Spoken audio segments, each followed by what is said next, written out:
Hi అండి, అందరూ ఎలా ఉన్నారు? మేమైతే చాలా బాగున్నాం. మీరు కూడా బాగున్నారని అనుకుంటున్నా. వెల్కమ్ టు వాక్య వారియర్స్. ఈరోజు చేపల కూర రెసిపీ చూద్దామండి. మొన్న షార్ట్ వీడియో అప్లోడ్ చేశాను. రెసిపీ తెలియదు కాబట్టి ఫుల్ వీడియో చేయడం జరుగుతుందండి. ముందుగా చేపలను తీసుకొని శుభ్రంగా పసుపు, ఉప్పు, పెరుగు వేసి కడుక్కోవాలి.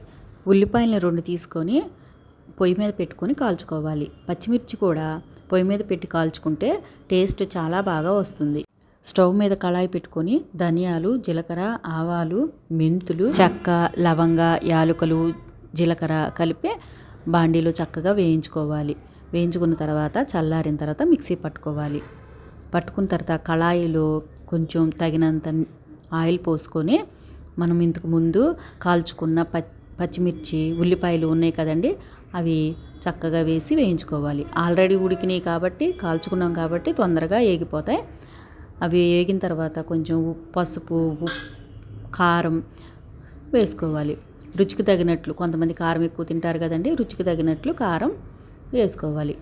పసుపు కూడా వేసుకొని చక్కగా వేగిన తర్వాత పులుసు పిసుకున్న ఉంటుంది కదండి, చింతపండు పులుసు వేసుకొని మరగనివ్వాలి. దానిలో కొత్తిమీర, పుదీనా వేసుకొని చక్కగా మరిగిన తర్వాత మనం శుభ్రంగా చేసుకున్న చేప ముక్కలను దానిలో వేసుకొని మరగనివ్వాలి. మరిగిన తర్వాత టేస్ట్ చూసుకొని ధనియాల పొడి, మనం ఇంతకుముందు మిక్సీ పట్టుకున్నాం కదండి, ధనియాలు, జీలకర్ర అవన్నీ కలిపి ఆ పొడిని చల్లుకోవాలి. పైన చల్లుకున్న కాసేపటికి ఒక 5 మినిట్స్ ఉడికిన తర్వాత టేస్ట్కి తగ్గట్టు ఉప్పు కూడా మళ్ళీ కలుపుకోవాలి. అంతేనండి, రుచికరమైన చేపల కూర రెడీ అవుతుంది.